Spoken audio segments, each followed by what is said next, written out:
కాళేశ్వరం ప్రాజెక్టులో జరిగిన అవినీతి మీద విచారించడానికి సెంట్రల్ బ్యూరో ఆఫ్ ఇన్వెస్టిగేషన్ సిబిఐకి కేసును అప్పజెప్తున్నట్టు రాష్ట్ర ముఖ్యమంత్రి నిన్న అసెంబ్లీలో ప్రకటన చేశారు.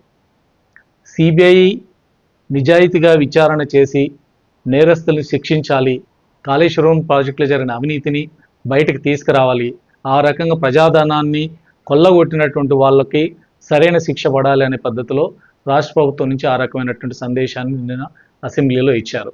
కాళేశ్వరం ప్రాజెక్టులో అవినీతి జరిగింది వాస్తవం, ప్రజాధనం కొల్లగొట్టబడింది వాస్తవం, అది కూలిపోయింది వాస్తవం, ఇవన్నీ జరిగినాయి. దీనిపై ఇప్పటికి అనేక నివేదికలు వచ్చినాయి. అయితే ఇప్పుడు దీన్ని ఫైనల్గా చర్యలు తీసుకోవడానికి ఎవరు తీసుకుంటారు? రాష్ట్ర ప్రభుత్వం ఈరోజు సిబిఐకి కేసు అప్పచెప్తుందని ఎవరు ఊహించలేదు. ఈ నిర్ణయం అనూహ్యమైంది. ఎందుకంటే సిబిఐ మీద కాంగ్రెస్ పార్టీ రేవంత్ రెడ్డి గారు అనేక సందర్భాల్లో తీవ్రంగా విమర్శించారు. వాస్తవం కూడా సిబిఐ ఆ రకమైన పాత్ర ప్రతిపక్షాలని టార్గెట్ చేసి వ్యవహరించారు. రూలింగ్ పార్టీని ఎప్పుడు ఎక్కడ ఏ కేసు పెట్టినట్టు ఇప్పటివరకు జరగలేదు ఈ 10 ఏళ్ల కాలంలో చూస్తే. కాబట్టి ఇది ప్రతిపక్షాలను టార్గెట్ చేసే సంస్థగా సిబిఐ ఉంది. అయితే సిబిఐకి ఇప్పటివరకు ఒక మంచి పేరు, మొదటి నుంచి అదొక రాజ్యాంగబద్ధమైన సంస్థ, ఒక ప్రముఖమైన దర్యాప్తు సంస్థ కాబట్టి మంచి పేరు ఉంది ఇప్పటివరకే. క్రమేణా అది సన్నగిలుతున్నటువంటి పరిస్థితుల్లో దాని మీద తీవ్రమైనటువంటి విమర్శలు కూడా జరుగుతున్న సమయంలో అదే కాంగ్రెస్ పార్టీ ముఖ్యమంత్రి దానికి అప్పచెప్పడం అనేది ఈరోజు ఒక తీవ్రమైన చర్చనీయాంశంగా మారుతున్న పరిస్థితి మనం చూస్తున్నాం. అయితే సిబిఐ నిజంగా ఏం చేయబోతుంది? నిజంగా ఇప్పుడు ఆ కేసులో బీఆర్ఎస్ నాయకత్వం కీలకంగా ఉంది. ఇప్పుడు ఇచ్చిన నివేదికలన్నీ కేసీఆర్, హరీష్ రావులు ముఖ్యమైన పాత్ర పోషించారు. ఈ మొత్తం జరిగినటువంటి లోపాలకి, నష్టాలకి, అక్కడ జరిగిన అవినీతికి, ప్రజాధనం వృధాకి వీళ్ళే ముఖ్యమైన బాధ్యులు. ప్రాజెక్ట్ కూలిపోవడానికి కూడా వీరే కారణం అనేది ఘోష్ కమిషన్ నివేదిక కానీ, ఎన్డీఎస్ఏ నివేదిక కానీ, లేదా విజిలెన్స్ అండ్ ఎన్ఫోర్స్మెంట్ నివేదికలని అవే విషయాన్ని చెప్పినాయి. రేపు సిబిఐ ఏం చేయబోతుంది, ఏ రకంగా వ్యవహరించబోతుంది?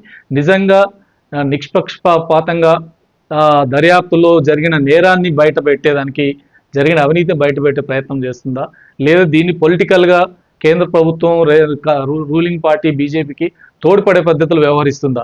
ఇప్పటివరకు ఏదో పొలిటికల్గా ముందుకు సాగిందో అదే పద్ధతులు వ్యవహరిస్తే ఇది రాజకీయ కక్ష సాధింపే అవుతుంది తప్ప నిజంగా ప్రజా ప్రయోజనం జరిగే పరిస్థితి లేదు. మరి ఆ పరిస్థితి ఏం జరగబోతుందని మనం చూడాలి. రెండోది, కాంగ్రెస్ పార్టీ, కాంగ్రెస్ ప్రభుత్వం సిబిఐకి అప్పచెప్పడంలో ప్రధాన ఉద్దేశం, ఇప్పటివరకు బీజేపీ తీవ్రమైన విమర్శలు చేస్తుంది. సిబిఐకి అప్పచెప్పండి, మేము కేసు తేల్చేస్తామని చెప్తూ వచ్చింది. కాబట్టి ఇప్పటివరకు ఫోన్ ట్యాపింగ్ కేసుని రాష్ట్ర ప్రభుత్వం ఏర్పడిన సిట్టే చేసింది. మరికో కేసులో ఈ కార్ రేసులు ఏసీబీ దాని మీద విచారణ చేసింది. కాబట్టి ఇట్లాంటి పరిస్థితుల్లో ఈ కేసుని సిబిఐకి అప్పచెప్పడం ద్వారా బీజేపీ ఉన్న అస్త్రం ఏదైతే సిబిఐకి అప్పచెప్పని తేలుస్తామని చెప్పినటువంటి పరిస్థితి ఉందో, అందుకని ఆ రకంగా సిబిఐకి అప్పచెప్పడం ద్వారా బీజేపీని కూడా ఒక రకంగా కార్నర్ చేయడానికి ఉపయోగపడుతుందేమో. రెండోది, రేపు కేసీఆర్ లాంటి వాళ్ళని అరెస్ట్ చేయాల్సి వస్తే ఆ రకమైన వ్యతిరేకత రేవంత్ రెడ్డి సర్కార్ మీద రాకుండా అది బీజేపీ వైపు, వ్యతిరేకత వైపు వెళ్ళే అవకాశం ఉంటుంది. ఇవన్నీ లెక్కలు వేసుకొని దీన్ని సిబిఐకి అప్పచెప్పినట్టు మనకు కనపడుతున్నటువంటి పరిస్థితి.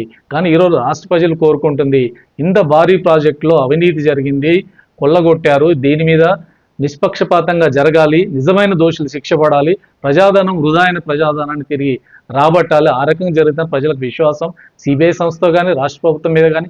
ఇది రాజకీయాల కోసం కాదు, ప్రజాధనాన్ని, రాష్ట్రాన్ని కాపాడుకోవడం కోసం జరగాల్సిన పద్ధతులు జరిగితే ఎక్కువ ప్రయోజనం జరుగుతుంది.